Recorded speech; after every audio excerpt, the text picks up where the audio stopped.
This marks the 15th part of this manhwa. If you haven't viewed the previous parts, you can access it by clicking the I button located above, or the link is provided in description. Let's aim for 200 likes on today's video. To show your support, consider subscribing to the channel. Let's begin our recap video for today's manhwa.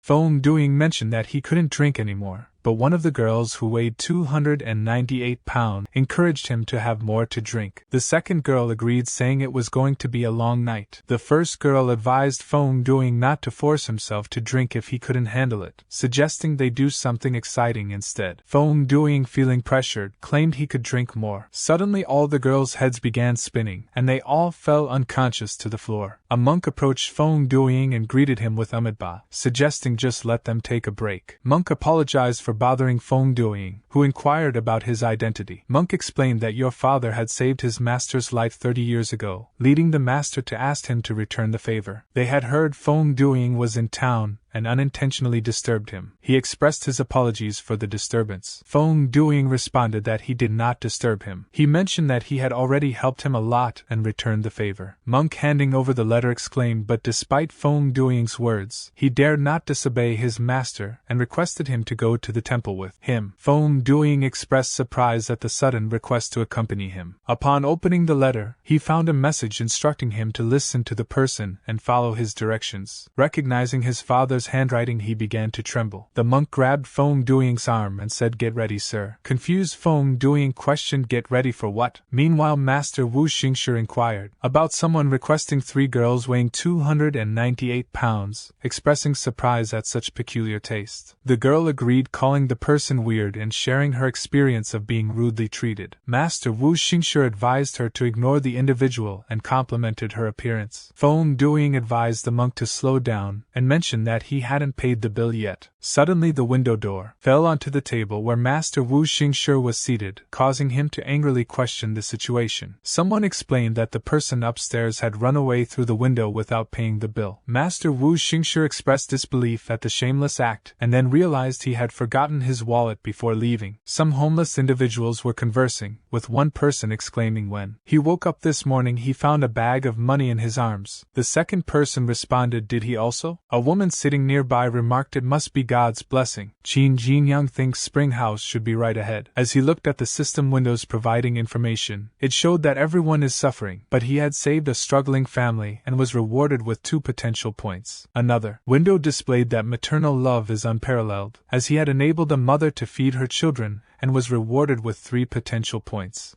A third window showed that a human life is of greater value than everything else, as he had helped a starving man. A woman excitedly exclaimed upon seeing Qin Jinyang, praising his handsome appearance and inviting him to join in the fun at a place with many pretty girls. Qin Jinyang responded by suggesting that the woman bring all the girls to him. The woman recognized him as a regular customer and reliable person, asking him to wait for a moment. Qin Jinyang expressed his intention to study and experience the entertainment culture, but his thoughts were interrupted by Master Wu Xingshi demanding to be released so he could go back to Helen Grange to get money to pay the bill. The guard reacted angrily, questioning Master Wu Xingshi's identity. Master Wu Xingshi then noticed Qin Jinyang and approached him, reminding him of the importance of practicing martial arts diligently. He questioned why Qin Jinyang was not practicing at Helen Grange as instructed. Qin Jinyang mentioned that he was just passing by and questioned what Master was doing there. A woman then shouted that she had brought all the girls as he had ordered and to pick one. Master Wu Xingshi replied that he had something to do in town, so he passed by as well. A guard shouted from behind, accusing Master Wu Xingshi of not paying for the 4 girls he had asked to serve him the previous night. The guard warned him not to try to escape as their boss was at rank 2. Master Wu Xingshi then asked Jinyang if he had his wallet with him and requested to borrow some money, to which Jinyang replied with okay.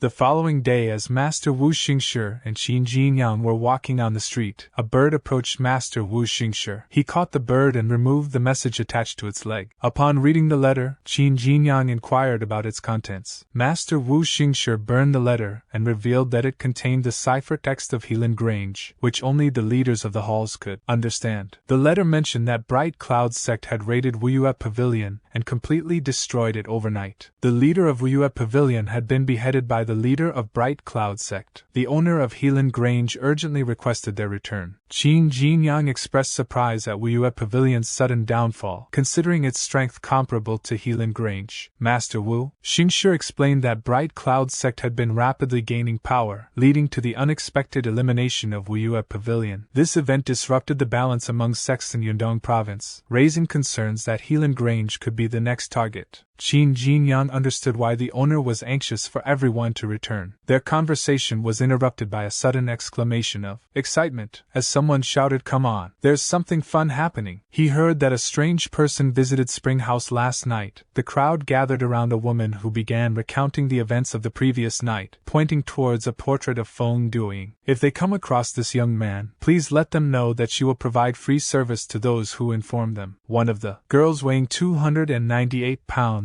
claimed he tortured the three of us all night. They were nearly tortured to death. Then he escaped through the window. The listeners were shocked by her story. Master Wu Xingshi declared it's the same person who skipped out on paying the bill last night. He has caused trouble for him. If he encounter this fraud, he will teach him a lesson. Upon seeing the portrait, Qin Jinyang exclaimed, "Master, something is not right. Isn't it look like Duing?" Meanwhile, two individuals in front of them were discussing the portrait. The person in the brown outfit remarked, "Judging from the portrait, this man is handsome. How could he have such peculiar tastes?" The person in the dark blue outfit added, "Those three chubby girls claimed that he got drunk and boasted about being from Helen Grange. Who is he? What a braggart!" Qin Jinyang asked, "Master, is he okay?" Master Wu Xingshi replied, "Let's return to Helen Grange. He will punish that troublemaker severely." Upon arriving at Helen Grange, a guard identified Master Wu Xingshi as the leader of Hosheng Hall and ordered the gate to be opened. Qin Jinyang inquired about the blue layer shield surrounding the Grange, to which Master Wu Xingshi explained it as the sect guarding formation capable of withstanding attacks from rank 3 martial artists. The formation had not been activated in over a decade and required a significant amount of silver to maintain. As they moved on, the guard instructed the arriving individuals to line up and state their names and positions. Master Wu Xingshi mentioned that the owner had also called back disciples from nearby towns, prompting Qin Jinyang to agree that they should gather their people and prepare for war. Upon reaching Hosheng Hall, Feng Duing excitedly greeted Master and Jinyang with news to share. However, Master Wu Xingshi remained silent, and instead reprimanded Feng Duing for embarrassing the hall by not paying a bill at Spring House. Enraged, Master Wu Xingshi demanded his saber, expressing his intent to punish Feng Duing for his actions. Feng Duing requested Master to allow him to explain the situation. He accidentally entered Spring House but did not intend to leave without paying the bill. A monk offered to repay his father's kindness by taking him to a temple to enhance his root bone. When Master Wu Xingshi inquired about this, Feng Duing confirmed that the monk had helped him reach the peak of the silvery flower level in improving his root bone. Feng Duing intended to inform Master about this development. He then questioned that he mentioned he departed from Spring House without settling the bill, and he witnessed it firsthand. Feng Duing also asked Jinyang why he returned with Master instead of visiting his lover down the mountain. Master Wu Xingshi swiftly turned around and stated, "Duing, since he have improved his root bone, he forgive him, just let it go. None of them is allowed to mention it again." Qin Jinyang agreed with Master,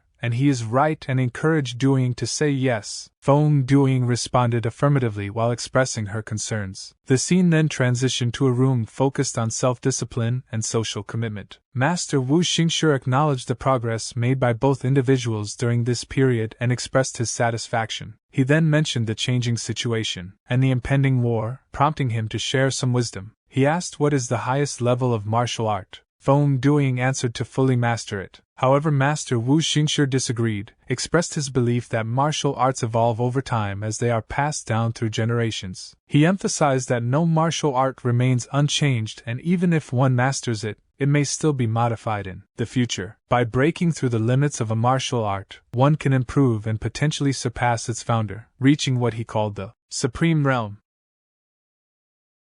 Feng Duing inquired about the Supreme Realm, to which Master Wu Xingshi responded affirmatively, stating that the Great River technique can indeed reach the Supreme Realm. He mentioned that he had achieved this before, but found it to be extremely complex and obscure, making it difficult to articulate. Despite his limitations, he attempted to summarize key points of the Supreme Realm of the Great River technique during his seclusion, naming it the Supreme Volume of the Great River technique. Each of them receive a copy, acknowledging potential inaccuracies and encouraging them to interpret the information independently. Feng Duoying then humorously asked Master Wu Xingshi if he was certain that his writings were not simply a product of being intoxicated. Master Wu Xingshi expressed disappointment in Feng Duoying, who did not diligently copy the Great River technique, emphasizing that he who has not fully mastered it will struggle to comprehend the supreme volume. He urged him to work hard in practicing the technique and advised that once he achieved mastery like Jinyang, he should carefully read the supreme volume. Turning to Jinyang, Master Wu Xingshi acknowledged him as the only other person besides himself who may reach the supreme realm of the Great River technique. He asked Jinyang if he understood the points he had written, to which Jinyang replied that he grasped some of it, recognizing the key points for reaching the supreme realm despite the disorganized presentation. Jinyang expressed difficulty in fully comprehending and reaching the supreme realm. Master Wu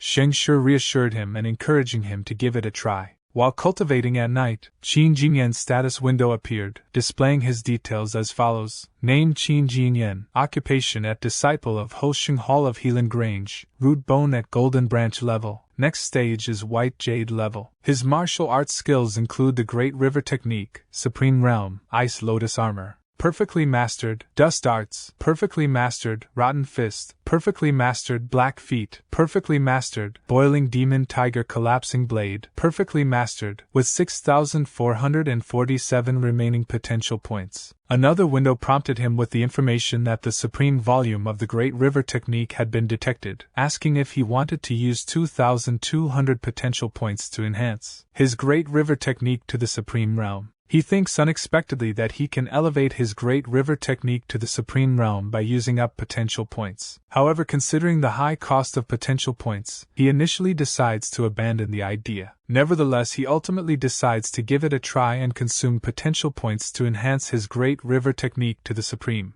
realm. As Feng Duoying approached Qin Jinyang's quarters, he couldn't comprehend what was written and decided he should ask Jinyang for clarification. Just as he was about to knock on the door, he heard a sound coming from inside. He believed Jinyang seemed to be in excellent physical condition despite the late hour. Feng Duoying reflected on the importance of moderation for martial artists, yet also acknowledged the need for youthful energy. Feeling inspired by Jinyang's example, he decided not to disturb him, and instead considered how he could enhance his own cultivation by engaging in other activities first. With renewed determination, Feng Duoying resolved to return and motivate himself to progress further. Shortly after, a system window appeared displaying the following information: his Great River technique has reached the supreme realm. Qin Jinyang felt a sense of accomplishment as he thought, finally it's done. The system had forcefully accelerated his cultivation, pushing him towards reaching the supreme realm in a short period of time. Initially overwhelmed by the workload, he soon realized the extraordinary power of the Great River technique in the supreme realm, leaving him feeling rejuvenated. He then inquired with the system about improving his Ice Lotus armor to the supreme realm. A window popped up asking if he wanted to consume 2,400 potential points for the upgrade. Qin Jinyang decided there was no rush, and then asked if he could enhance his Rotten Fist to the supreme realm. A system window popped up asking if he wanted to use 2,700 potential points to enhance his martial arts skills to the supreme realm. He considered that if one martial art could reach that level, then others could too. However, he realized that without the key points summarized by his master, it would require more potential points to improve them. He decided to hold on to his potential points, and only improve life-saving martial arts when necessary. He then inquired if he could further enhance the Great River technique, but the system informed him that he didn't have enough potential points to do so. Despite having over 4,000 potential points left, he pondered the limits of martial arts and found the cost of improvement to be quite high. In the morning there was a knock on the door, and Qin Jinyang's name was called out. Yawning, Qin Jinyang responded, "Coming." "Who is it?" "It's early." "In the morning?" Upon opening the door he saw Yongli and asked what is he doing here. Yongli replied, "It's noon now. He has slept for so long." He brought him a wine and has something to talk to him about. He invited Yongli inside and they began drinking. He inquired, "Is Yongli going back to Wenning Hall? What about Mr. Ding?" He thought Yongli was staying on the back of the mountain with him. Yongli explained, "Haven't he heard? When Wuyue Pavilion was destroyed, his master was there on business as the owner had ordered. He got involved in the war and although he returned alive, he was seriously injured.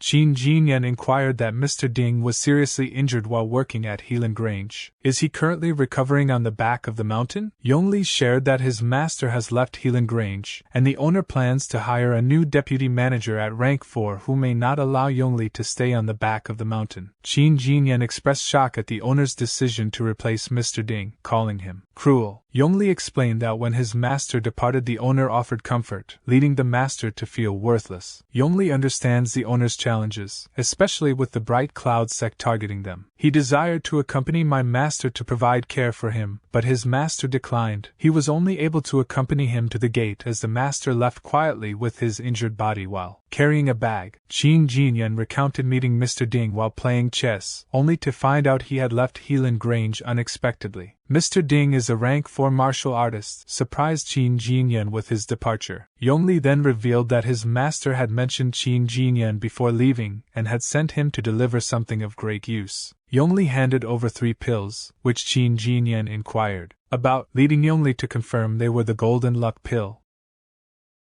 Yongli explained that the pill is a unique creation known only to his master. It is highly effective for individuals at rank 2, potentially enabling them to advance to rank 3 directly. However, the pill demands a strong root bone. If the root bone falls below the golden branch level, an individual will experience meridian disorder, causing symptoms akin to losing control of one's power. In extreme cases, taking just 2 pills could completely destroy the dantian. Yongli shared a personal experience of taking half a pill, resulting in intense bodily pain and nearly causing his dantian to explode, but he was fortunately saved by his master in time. Qin Jinyang reflected on the significance of the pill's name, understanding that golden refers to the golden branch level and the importance of luck in its effectiveness. His contemplation was interrupted by Yongli calling his name, causing him to drop the pill. Yongli recalled Qin Jinyang's ironwood level root bone during the entrance test. Qin Jinyang nervously responded with a hesitant yes as he glanced at the system window displaying his root bone at the golden branch level. Yongli continued with expressed uncertainty about why his master believed the pills would benefit him. Despite this, Yongli gave the pills to Qin Jinyang out of respect for his master's decision. Yongli emphasized their friendship and urged Qin Jinyang to carefully consider the consequences before taking the pills to avoid troubling his conscience. Qin Jinyang nodded in agreement. Later at the cemetery in Helen Grange, he wondered if Ding Guangchun had noticed the improvement in his root bone. He doubted anyone could discern one's root bone directly. His thoughts echoed Feng Duing's words, questioning if the conversation with Fan Yongli was still troubling him. In reality, there was nothing he could do about it. The sudden departure of Mr. Ding caught everyone by surprise. Qin Jinyang expressed a sense of resignation, questioning the impact of their efforts in the face of a predetermined destiny. Feng Duing noticed Jinyang's deep contemplation, suggesting that Jinyang had not slept the previous night. Their conversation was interrupted by Master Wu Xingshi calling them over and instructing Nianen to atone for their sins in the underworld in order to find forgiveness and release. Qin Jinyang inquired if the tomb they were looking at belonged to Nianen. Master Wu Xingshi explained that Nianen's body was found in a bandit's hideout and reported to the Grange, suggesting he may have been murdered by the bandits. Due to the urgency of the situation, only Nianen's clothes were placed in the tomb to preserve his dignity. His body, along with his daughter, was buried in Baifeng village. Feng Duing observed that many tombstones along the way were marked with Upper Hall, prompting her to question if a significant number of people from the Upper Hall had passed away. Master Wu Xingshi commended Duing for using their brain and confirmed that the Upper Hall is indeed the hunting ground of masters. When Qin Jinyang inquired about the hunting ground, Master Wu Xingshi explained that it is a place where the strong prey on the weak, creating a world where humans consume their own kind. He elaborated that at rank 3, one's dantian becomes an insatiable abyss, requiring daily consumption of pills and resources. After several years or even decades, individuals may reach the bell-tolling stage, offering a precious opportunity to advance to rank 4. However, only a small percentage of those at the bell-tolling stage successfully break through, with the majority having to restart their journey. Pills are crucial resources for rank 3 martial artists, leading to fierce competition and conflict among practitioners. Master Wu Xingshi warned Duing and Jinyang that as rank 2 martial artists, they are currently safe outside as others assume they lack valuable pills.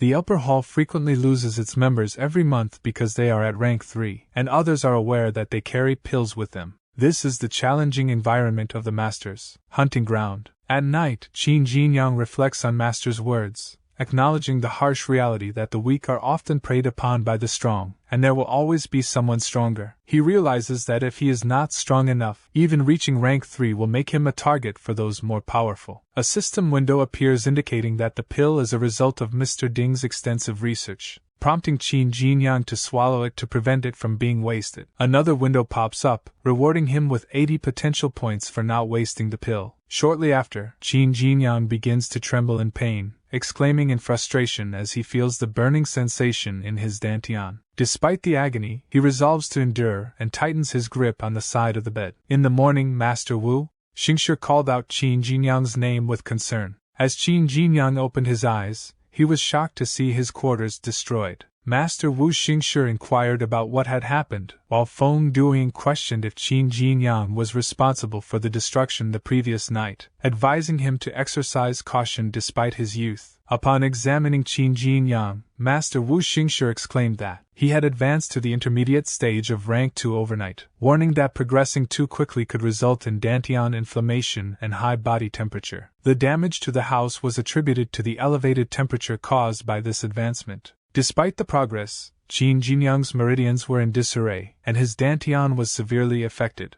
Master Wu Xingshi urged Qin Jinyang not to overexert himself in his cultivation, as pushing too hard could lead to uncontrollable power. Qin Jinyang acknowledged the instruction from Master Wu Xingshi. Master Wu Xingshi assured that the cleaning task is being taken care of. The owner of the grange requested Qin Jinyang's presence in the main hall. Qin Jinyang inquired is it about the promised reward. Master Wu Xingshi cautioned Jinyang about the complexity of the owner's thoughts and advised caution. At that moment, a server informed Mr. Su that Qin Jinyang had been requested to come. Mr. Su instructed to also ask Wenqing to come. Nervously, the servant inquired if Mr. Su was going to do that. Mr. Su responded, stating that the situation was unusual and that he had to take action.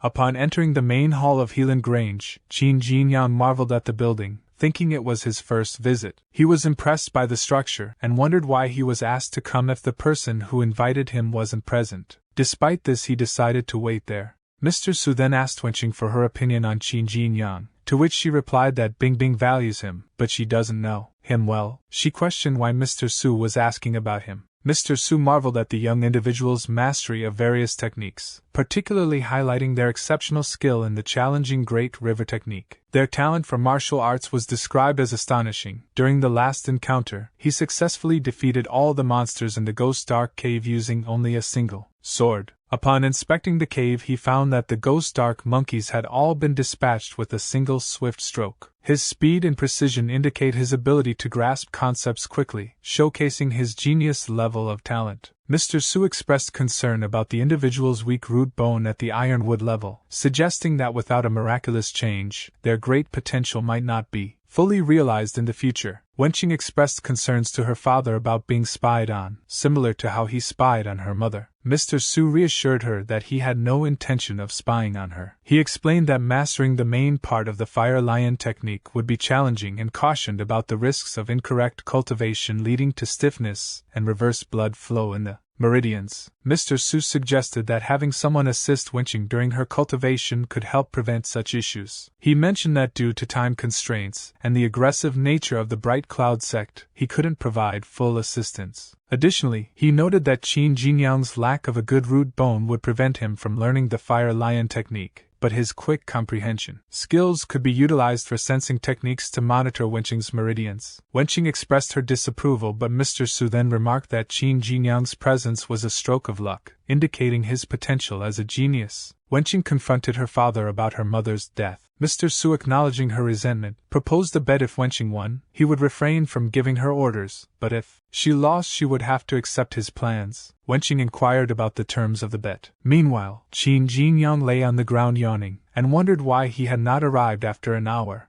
As a sword attack came towards him, he defended himself with Ice Lotus armor. Qin Jinyang questioned Wenqing, asking what she was doing. Wenqing wondered if he had successfully blocked the attack and apologized to Jinyang. She then attempted to strike him with her sword again, but he once more blocked it with Ice Lotus armor. Finally, Wenqing swung her sword at Qin Jinyang for a third time, but he managed to dodge it using black feet technique. Qin Jinyang noticed that she appeared serious and decided not to show any mercy. A red lion-shaped manifestation of fiery qi enveloped her, prompting her to acknowledge Qin Jinyang's true capabilities and resolve to use the fire lion technique to secure victory. However, her plans were disrupted when Qin Jinyang unexpectedly used the dust darts technique to launch poison at her. She expressed surprise and concern, questioning his use of hidden weapons and the nature of the substance being thrown at her. Qin Jinyang responded she has left him no choice, Ms. Wenqing, and proceeded to attack her with the boiling demon tiger collapsing blade. However, Mr. Su intervened, stating that's enough. Wenqing, it's over, she lost. Wenqing claimed he used tricks and he tried to poison her, to which Mr. Su replied, in a life and death fight, people use every possible means to survive. There will only be a winner and a loser. No one cares about tricks. She can't deny her failure. 15 minutes ago, Mr. Su proposed a bet on the outcome of the fight between her and Qin Jinyang. He suggested that if she challenge him and emerge victorious, it will demonstrate her ability to protect herself, and he will refrain from intervening in the future. However, if she loses, Qin Jinyang will be considered qualified to be her assistant. Wenqing responded by expressing confidence in her abilities, stating that Qin Jinyang is only rank 2 and he underestimating her. He agreed to the deal and warned Mr. Su not to regret it. Qin Jinyang expressed that he was asked to come to the main hall, but Mr. Su was not present, and his daughter suddenly attacked him. Qin Jinyang questioned what he did to deserve this situation. Mr. Su told Jinyang to stay calm and not to blame Wenqing. He mentioned that he asked her to test him. Qin Jinyang inquired assess him, but for what purpose? Mr. Su explained he wanted to determine if he was capable of reaching the upper hall.